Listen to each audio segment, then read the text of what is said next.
guys, it's Kaysie for Innovative Sugarworks, and today I'm going to show you how to sculpt a basic nose out of the modeling chocolate and fondant blend. So what I've got here is our 2 parts fondant to 3 parts modeling chocolate. I've colored it flesh just so you guys can see it better on camera. Generally, I like to work from white and paint. That's just a personal preference, but you can always do any color you want.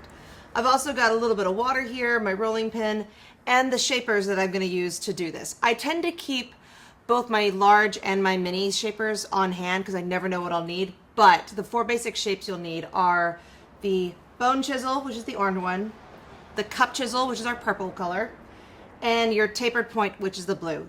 These 3 shapers in all 4 sets I always like to have on hand. I may not use them all, but that's the general idea. So let's get started. All right. So I'm doing this flat so you guys can see it better. Normally I'll be working on an egg or some cake that I've carved into roughly like an egg shape or a skull shape.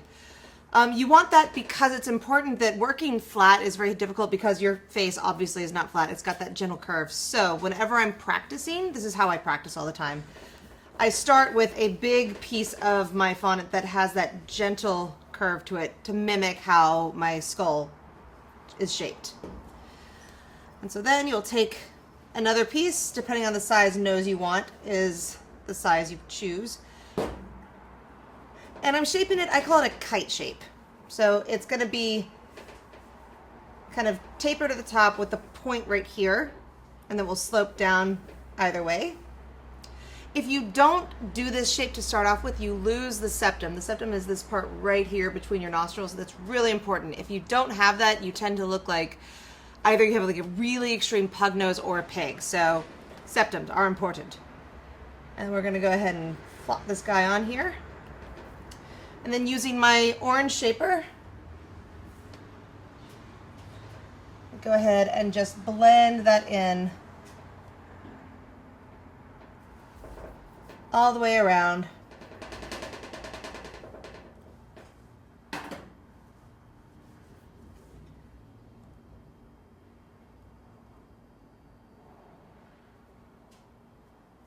Just like such. And you can use a little bit of water or our milk and vodka mixture to completely get rid of the seams, or actually just use cornstarch. When I'm doing stuff on colored fondant, I use cornstarch a lot more often because whenever you add liquid, it tends to attract dirt and lint, and you'll see like little fuzzies close by. So as much as possible, try to either work dry or with cornstarch. And so then you want to shape the profile of your nose. So at that point I can kind of pick it up, and like right now he's got kind of like that Russian like Boris nose going for him. But I want it to be more of an aquiline classic shaped nose. So I'm just going to use my fingers at this point just to push back,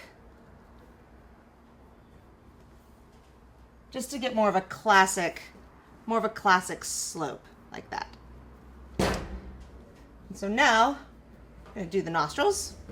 Once again, using your orange shaper. And you don't want to go too high with the nostrils. You want to remember that human nostrils start very close to the upper lip. And I mark first where I want them to be. Because just like any other thing, measure twice, cut once. Make sure they're in a good position, like such. And then this is where I usually switch to my firm because I really want to push and I don't want any give on this. So using the small side of my firm shaper, you go up the nose and you pull out to pull out that nostril. It just kind of happens right on its own. And then you go up and pull out. And most people don't have perfectly round nostrils, so at this point you kind of lay it in to change the shape of that nostril just a little bit so it's not quite so round. And I like to follow through in the top to give that kind of defined tip.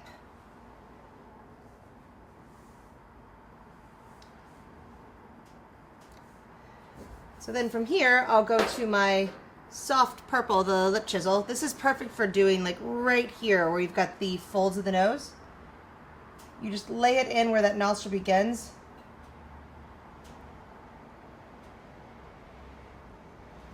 And roll it out. It just gives that perfect cupping right off the bat. And I actually, when I'm working flat, I can turn it so that I'm doing the same motion with the other hand. That way you kind of remain symmetrical. Symmetry is the hardest thing to get right when you're doing facial features. No one's perfectly symmetrical though, which is what I always tell my students. Let it go. So then going in with my tapered, I'm just gonna kind of blend in the nostrils, smooth out any little dings I might have.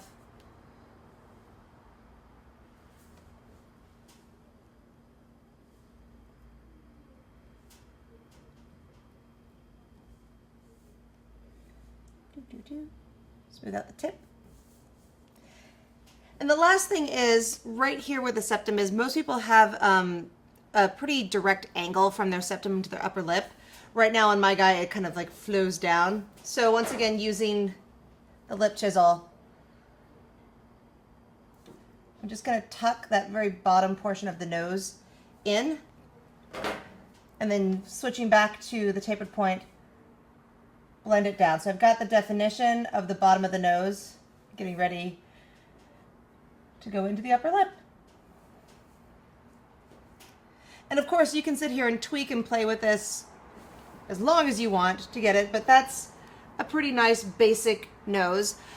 You'll find as you're sculpting, everybody does their own nose when you don't have something to reference to, because it's the nose you've seen your entire life. It's the one you're most familiar with. It's actually kind of funny, like watching that everyone makes their own nose. Once you start trying to mimic other people's noses, I very much recommend have a picture in front of you so that you can see like a front angle, side angle, and actually a nose, a nostril angle. That's going to help you if you're trying to make specific characters and not just a general nose. But I hope you guys found this video really informative and have fun making lots of noses.